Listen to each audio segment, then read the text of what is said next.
Vote পরবর্তী হিংসা রুখতে তৎপর পুলিশ প্রশাসন এবং কেন্দ্রীয় বাহিনী। রানাঘাট পুলিশ জেলা সুপার এবং কেন্দ্রীয় বাহিনীর আধিকারিক সহ প্রশাসনের দীর্ঘ সম্মেলন করলেন সাংবাদিকদের উদ্দেশ্যে। তিনি বার্তা দিলেন, কোনো রকমভাবেই হিংসা বরদাস্ত নয়। কোনো উস্কানি, হুমকি বা ভাঙচুরের ঘটনা ঘটলে পুলিশ তৎপর হবে এবং পুলিশ সঙ্গে সঙ্গে ব্যবস্থা নেবে। সকলকে অনুরোধ করা হয়েছে যাতে শান্তি শৃঙ্খলা বজায় রাখে এবং কোনো রকম হিংসা, ভাঙচুর, অন্যদের হুমকি বা মারধরের ঘটনা যাতে না ঘটে তা পুলিশ নজর রাখছে। রানাঘাট জেলার সমস্ত পুলিশ থানাগুলোকে বলা হয়েছে কোনো অভিযোগ আসলেই তারা যেন সরাসরি থানায় জানায় এবং পুলিশ তক্ষুনি সেই ব্যবস্থা নেবে। সকলকে শান্তি বজায় রাখার বার্তা দিলেন রানাঘাট জেলা পুলিশ সুপার আশিস মৌর্য। আপনারা জানেন আমাদের ওয়েস্ট বেঙ্গলে বিধানসভা নির্বাচন রিসেন্টলি কমপ্লিট হয়েছে। 4 তারিখ রেজাল্টের ঘোষণা হয়ে গেছে।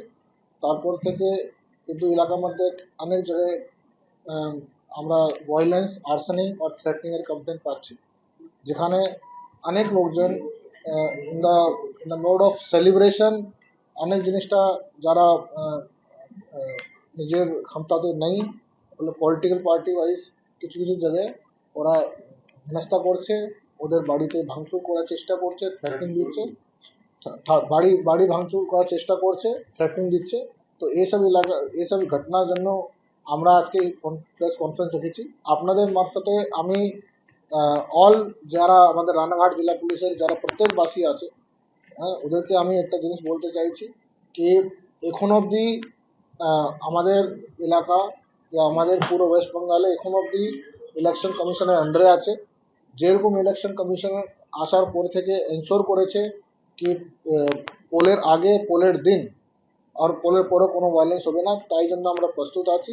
কেন্দ্রীয় বাহিনী প্রত্যেক জায়গায় আছে। তো আমি আপনার মাধ্যমে যারা যারা এইসব দুষ্কৃতীরা এই চেষ্টা করছে, যারা হতে পারে সেলিব্রেশনের মোডে নিয়ে ভায়োলেন্স, আর্সেনিং কিংবা ভ্যান্ডালিজম করছে, ওদেরকে আমি একদম ক্লিয়ার ও স্ট্রিক্টলি ওয়ার্নিং দিচ্ছি, আপনারা এইসব জিনিসটার মধ্যে জড়িত হবে না। যদি সেলিব্রেশন থাকে, সেলিব্রেশন মানে ভায়োলেন্স হয় না, সেলিব্রেশন মানে কাউকে থ্রেটনিং করা যাবে না। এটা কিন্তু আগে থেকে এটাই আমাদের উদ্দেশ্য আছে। আর আমরা চাই না যেরকম পিসফুল ওয়ার্ক হয়েছে সেরকমই আমরা শান্তি রাখতে চাইছি। তাহলে মানুষদের কাছে এটাই বার্তা কি যদি কোনো রিউমার হয়, এলাকার মধ্যে কোনো ঘটনা ঘটে, কাইন্ডলি আপনারা আমাদের যে কন্ট্রোল রুম আপনারা সবাই জানেন, আপনারা ওই সব নম্বরটা ব্যবহার করেছেন, বিভিন্ন অফিসের নম্বরকে আপনারা হেল্প করেছেন ডিউরিং পোল বি। তো আমি আমজন কাছ থেকে এটাই অনুরোধ করবো, যদি কোনো ঘটনা ঘটে কাইন্ডলি আপনারা তাড়াতাড়ি যে পুলিশ স্টেশন আছে ওনাকে জানাবেন। আমরা রাস্তায় আছি, আমরা দিনরাত পেরা দিচ্ছি, টহল করছি, আর আমরা আইডেন্টিফাই করছি যারা এইসব জিনিসটার মধ্যে থাকছে ওদের এগেনস্ট স্ট্রিক্ট লিগাল অ্যাকশন হবে, কাউকে ছাড়া যাবে না। যদি কেউ মনে করে কি না অমুক আজকে আমরা ক্ষমতাতে এসছি, আমরা যা ইচ্ছা করে করতে পারি, এটা কিন্তু ক্লিয়ার নির্দেশ আছে আমাদের ডিপার্টমেন্ট থেকে বি আছে অ্যান্ড অল পার্টি লিডারশিপ থেকে বি ক্লিয়ারলি বলা হয়েছে। তাহলে হুএভার যে এইসব নিয়ম কিংবা ডাইরেকশন যদি মানবে না, এলাকার শান্তি ব্যবস্থা ভঙ্গ করবে, ওদের এগেনস্ট খুব কড়া পদক্ষেপ নেব আমরা।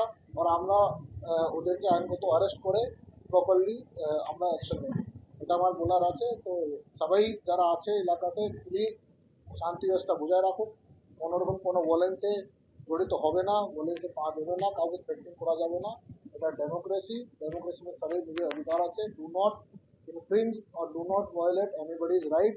নিজের সুস্থভাবে থাকুক, শান্তিভাবে থাকুক, আর আরও লোকজনকে শান্তিভাবে থাকতে দিন, আদারওয়াইজ আপনার अगेंस्ट স্ট্রিক্ট লিগাল অ্যাকশন হবে। আমরা বিভিন্ন রকম অভিযোগ পেয়েছি, যদি বলি তো আমরা 20-25টা আমরা যেই ইলেকশন রেজাল্ট হওয়ার পরে ঘটনাগুলো আমরা পেয়েছি, আমরা সঙ্গে সঙ্গে সিএপি আমাদের সাথে ছিল, কিউআরটি আমরা আগের মতো রেডি ছিল, যেরকম আমরা ইলেকশন টাইমে রেডি করেছিলাম, কিউআরটি দিয়ে আমরা প্রত্যেক অ্যাটেন্ড করেছি। আমরা গতকাল যদি বলি যে 54 আওয়ার্স মধ্যে আমরা মোট 30 জনকে আমরা অ্যারেস্ট করেছি, আর ওদেরকে এগেন্স্ট আমরা প্রসিকিউশন করতে এক্সপার্ট বলবেন। বাট এসব করার পরে ঘটনা কম হয়েছে এবং আসছে।